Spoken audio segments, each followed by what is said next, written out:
Assalamualaikum warahmatullahi wabarakatuh, pemirsa jakartainsight.com dimanapun berada. Senang sekali bisa berjumpa kembali di dalam podcast jakartainsight.com.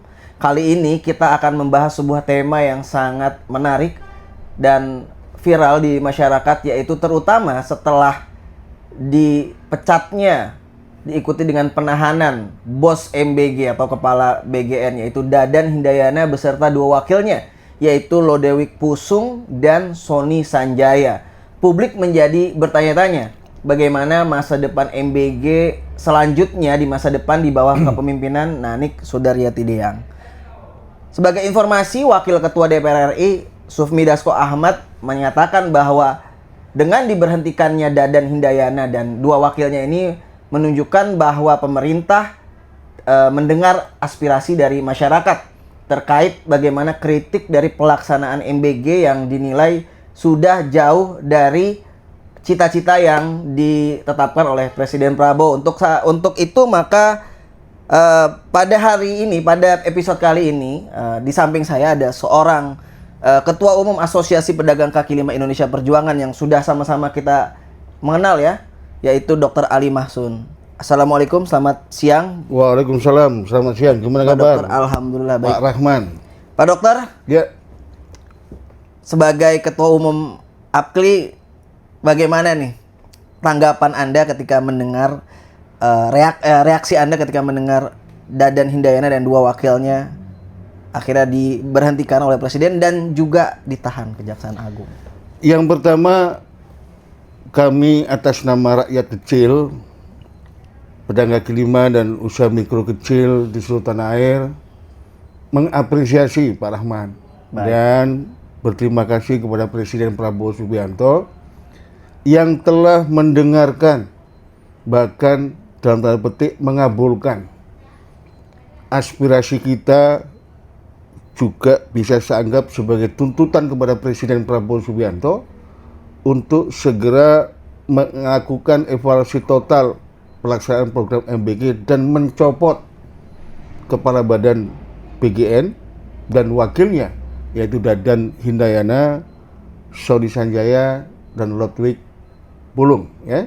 Dan saya bersyukur tengah malam Selasa 2 Juni 2026 Presiden menandatangani pemberhentian kepala badan BGN Dadan Hindayana dan dua wakilnya Sony Sanjaya dan Lodewijk Pusung, serta mengangkat Nani S. Deang sebagai kepala badan yang baru dibantu dua wakilnya, yaitu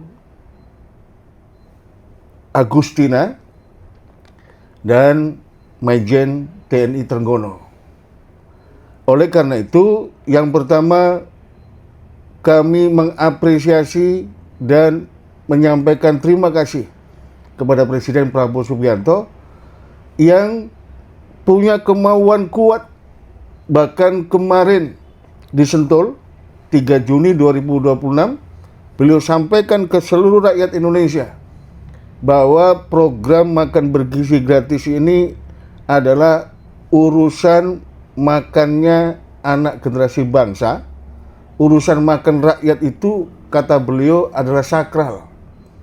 Oleh karena itu tidak boleh dijadikan sebuah sarana oknum-oknum pejabat untuk memperkaya diri dan kelompok mereka. Baik, tadi Anda bicara oknum ya, Pak Dokter ya. Apakah sebetulnya kasus ini hanya persoalan oknum? Atau sebetulnya ini mencerminkan adanya masalah tata kelola yang lebih dalam pada pelaksanaan MBG ini? Yang pertama, kami sebagai Ketua Umum APKLI Perjuangan minta kepada Presiden, Baik. karena payung hukum program makan bergizi gratis ini baru ada sebuah keputusan Presiden, kita minta ada undang-undang. Oleh karena itu kita minta agar ke depan praktek-praktek korupsi dan penyalahgunaan kewenangan pejabat BGN ini tidak terjadi, maka saya minta kepada Presiden untuk menerbitkan Perpu tentang program makan bergizi gratis. Yang kedua, lembaga ini baru.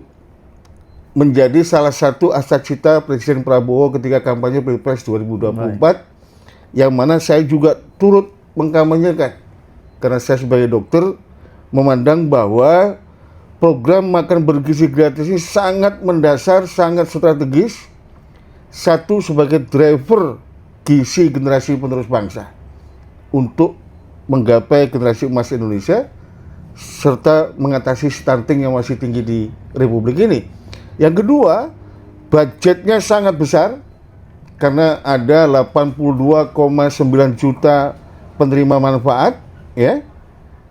Dan itu dikalkulasi hampir 335 hingga 400 triliun rupiah. Maka makan bergizi gratis ini, Pak Rahman, keinginan Presiden adalah untuk driver ekonomi rakyat pedesaan, untuk driver ekonomi rakyat di gang-gang perkotaan. Namun kenyataannya, Pak Rahman, MBG ini dikuasai oleh segelintir oknum yang dekat dengan kepala badan, wakil kepala badan, pejabat, dan pegawai BGN, serta afiliasi dengan kekuatan partai politik dan pemilik modal. Oleh karena itu, kami menganggap bahwa tekad bulat Presiden Prabowo yang ditegaskan kembali di Sentul tanggal 3 Juni kemarin, berapapun anggaran yang dibutuhkan oleh KPK, oleh Kejaksaan Agung, oleh BPKP akan diberikan oleh Presiden untuk dan bertujuan supaya uang rakyat tidak dicuri oleh siapapun. Baik. Oleh karena itu, ini momentum untuk menyampaikan kepada seluruh rakyat dan bangsa ini, khususnya kepada para elit yang hari ini ada di sekitar Presiden Prabowo, kembalilah ke kita. Anda mendapatkan kursi kekuasaan itu untuk pengabdian dan pengorbanan, menggapai cita-cita besar bangsa ini, mengembalikan bangsa kita sebagai bangsa yang terbesar, Pak Rahman. Tidak ada satupun di dunia ini bangsa yang lahir lebih dari 750 suku bangsa dengan segala beragam variannya. Mengembalikan bangsa ini sebagai bangsa yang adiluhung, Pak. Karena hari ini yang namanya keadaban, keramahan, kesantunan itu jauh dari karakter bangsa kita. Baik, Dokter Ali, kita sudah menangkap poin tadi. Nah, tadi Dokter Ali sudah menyinggung nih, kembali ke kita. Dokter Ali dengan Apkeli kan bagaimanapun dalam di episode awal ya, Die Hard, mengkampanyekan juga MBG, ya kan, mengkampanyekan Prabowo dan juga program unggulan dari Presiden Prabowo saat pemilu, yaitu makan bergizi gratis. Tadi disebutkan bahwa ini bukan hanya program untuk memperbaiki gizi anak-anak Indonesia, calon generasi masa depan, tapi juga sebagai untuk penggerak ekonomi rakyat. Namun tadi di lapangan Anda menemukan itu belum sepenuhnya terrealisasi. Nah, yang jadi pertanyaannya, bisakah Anda jelaskan seperti itu, Dokter Ali? Bagaimana idealnya seharusnya program makanan bergizi gratis ini dapat mewujudkan tadi gagasan tadi untuk menggerakkan ekonomi kerakyatannya. Tadi ada PKL, ada UMKM, petani, nelayan, dan peternak yang terhubung seharusnya dalam rantai pasok MBG seperti itu. Yang pertama, Pak Rahman, saya minta kepada Mbak Nani SDN sebagai kepala BGN yang baru untuk melakukan rekontrak kepada seluruh SPPG yang hari ini ditemukan oleh Kejagung, banyak berafiliasi kepada pejabat maupun kekuatan yang lain. Jadi langkah awalnya adalah merekonstruksi kontrak kepada SPPG. Kenapa? Karena kita sudah tidak melihat ini sebagai rahasia.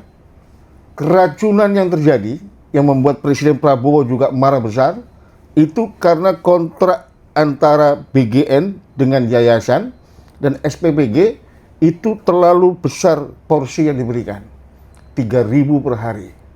Risiko keracunan sangat tinggi. Oleh karena itu saya minta rekontrak ini mengembalikan ke ruh atau ke hitah kemauan Presiden. Presiden itu, Pak Rahman, pada prinsipnya berharap program MBG ini dua driver itu berjalan seiring, sepenanggungan. Gizi stunting bisa ditangani, generasi emas bisa dicetak, ekonomi pedesaan, ekonomi ganggang perkotaan, dan ekonomi nasional bisa didongkrak, sehingga MBG ini dijadikan Prabowo sebagai salah satu instrumen pencapaian pertumbuhan ekonomi 8% tahun 2029. Oleh karena itu, rekontrak saya minta kepada Nani Sdn sebagai kepala BKN yang baru. Yang kedua, Pak Rahman, SPPG tidak boleh lebih dari 1.000 porsi sehari. Baik.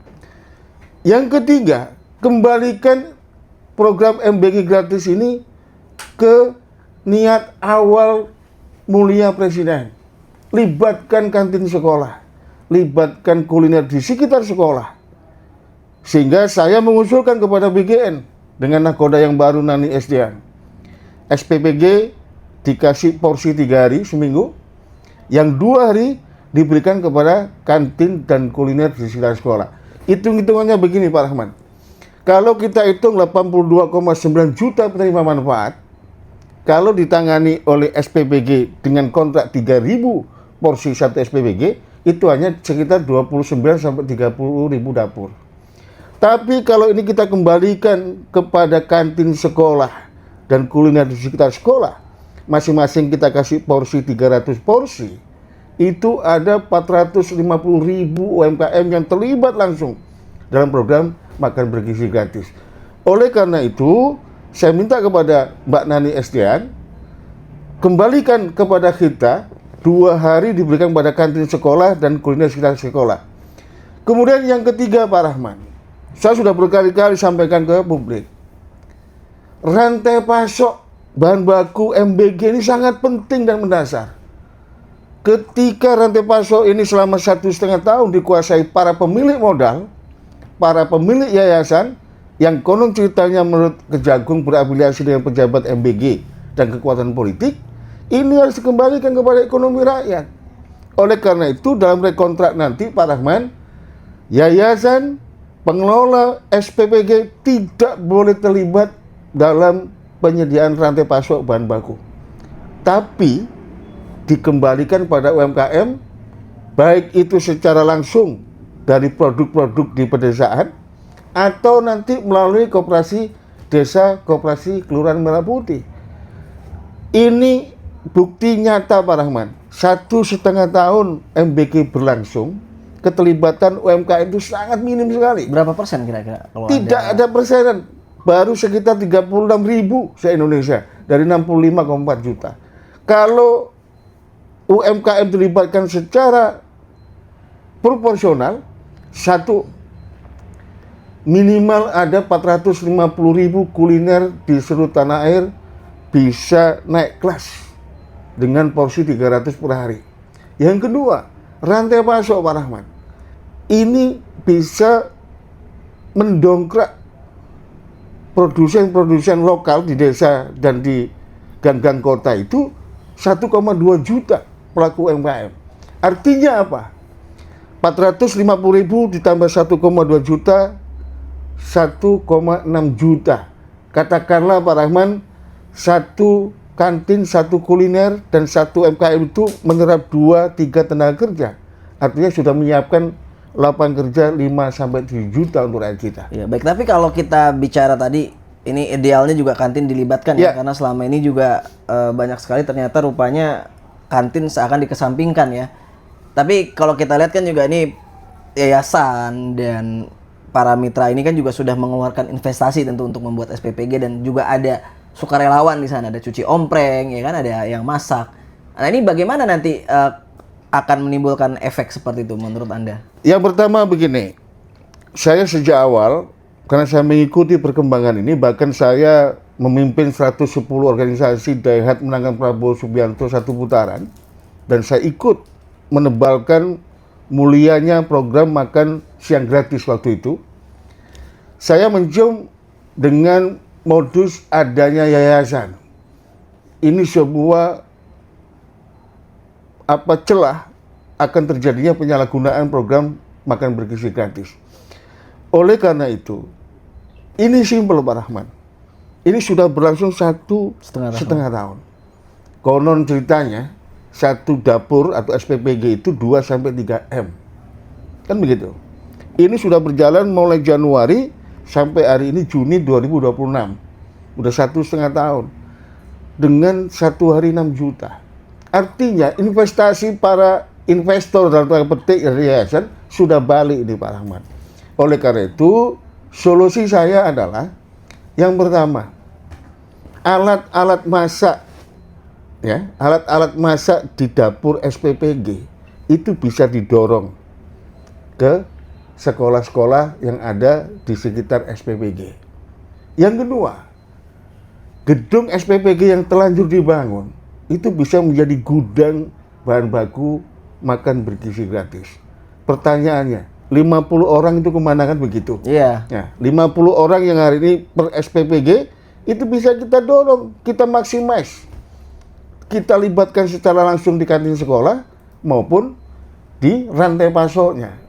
Ada pertanyaan, harus ada standarisasi gizi, standarisasi kesehatan, standarisasi higienis. Pemerintah tinggal menetapkan standarnya Pak Rahman. Tidak perlu dijadikan alasan. Yang terakhir Pak Rahman, yang tahu siswa di sekolah itu kebiasaannya makan apa, itu kantin sekolah. Bukan dapur yang dihadirkan dari Jakarta, seakan-akan menghadirkan restoran besar di kampung-kampung, ya, sehingga banyak makanan yang dibuang. Kita lihat di media sosial, hampir 50-70% nggak dihabiskan oleh anak-anak kita. Jadi mubazir juga. Jadi mubazir. Oleh karena itu, dalam kerangka untuk efektivitas dan efisiensi anggaran APBN yang sangat besar, dan ini uang rakyat kata Presiden, saya merekomendasikan kepada Kepala Badan Gizi Nasional yang baru, Mbak Nani Estian, rekontrak, libatkan kantin sekolah dan kuliner di sekitar sekolah.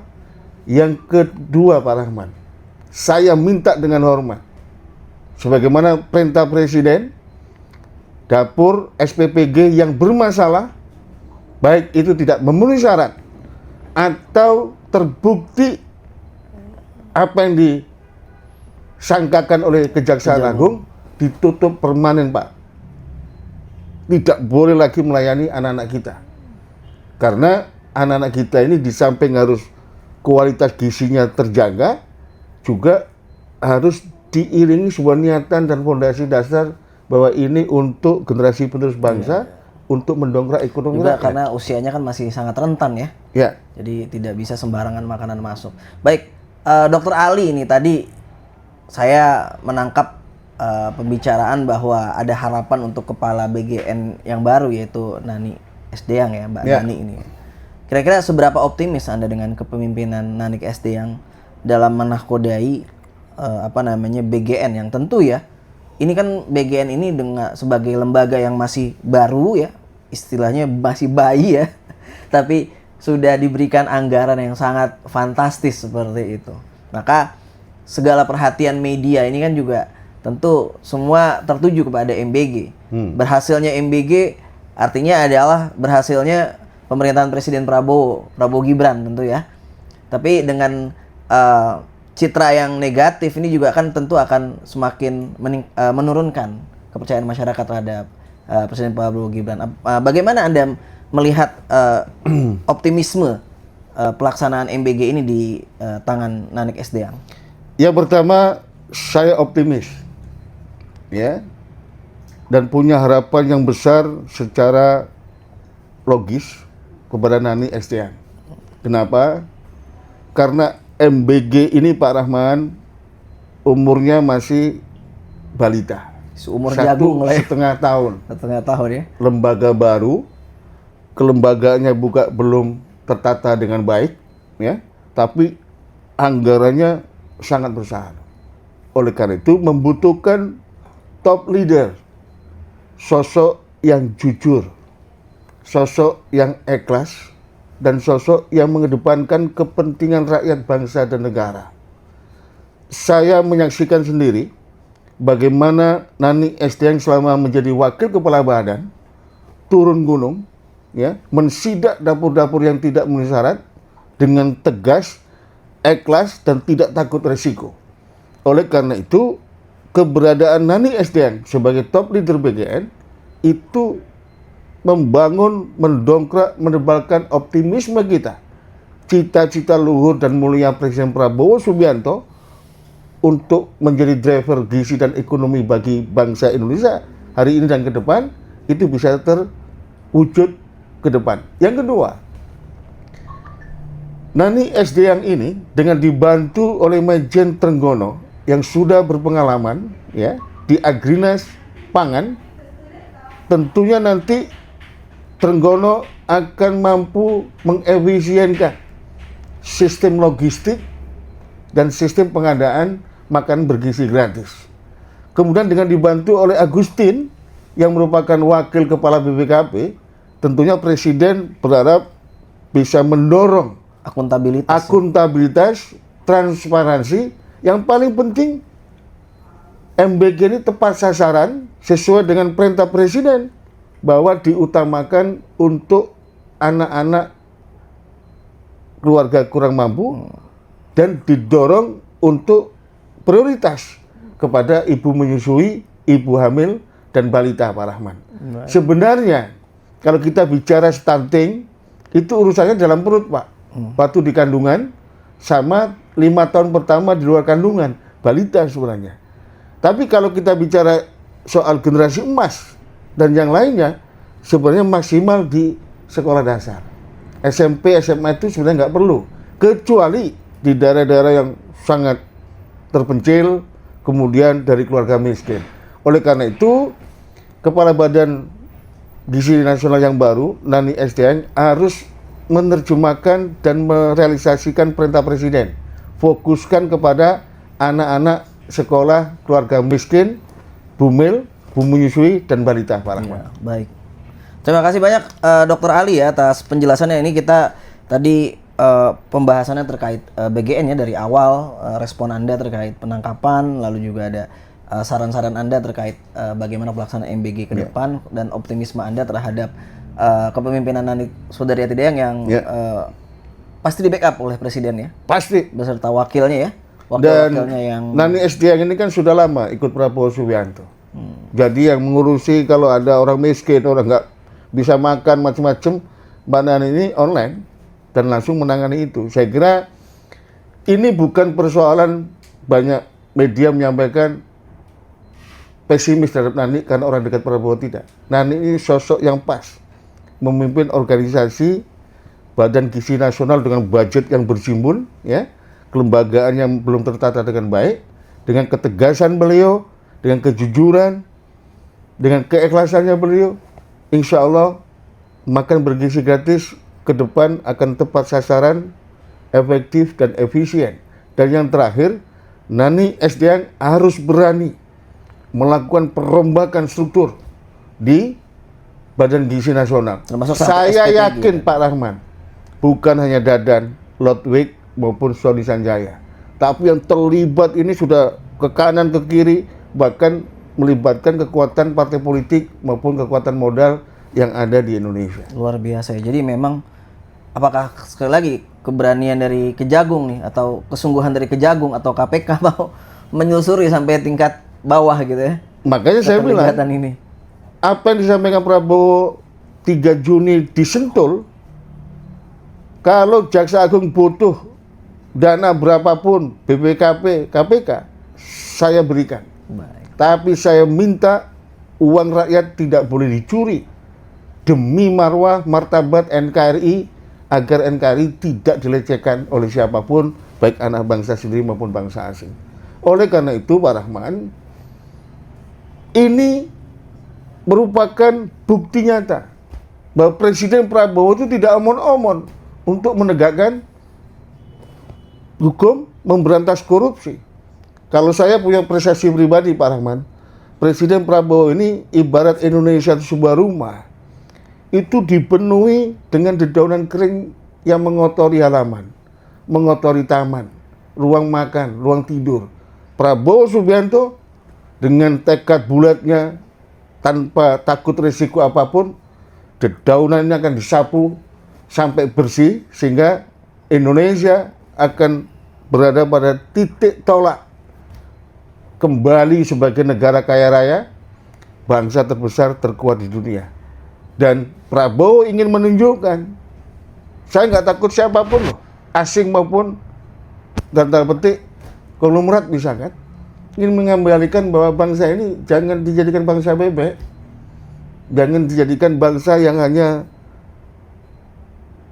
tunduk patuh pada siapa yang berkuasa, tapi kembalikan bangsa ini menjadi bangsa ayam jago tanah, bangsa yang memilih tidak makan, memilih mati daripada dijajah atau dikendalikan bangsa sendiri maupun bangsa asing. Berdikari jadi ya. Berdikari, berdiri tegak di kaki sendiri. Baik, terima kasih Dokter Ali ya. Itu tadi untuk segmen 1 sebetulnya terkait bagaimana BGN pra dan pasca ditangkapnya Dadan Hindayana dan diangkatnya Nanik. Baik, kita lanjutkan ya di segmen kedua ya. Kita akan bahas nanti terkait bagaimana MBG ini dikait-kaitkan ya kan dengan pelemahan rupiah ya dan pelemahan ekonomi khususnya di ekonomi makro IHSG.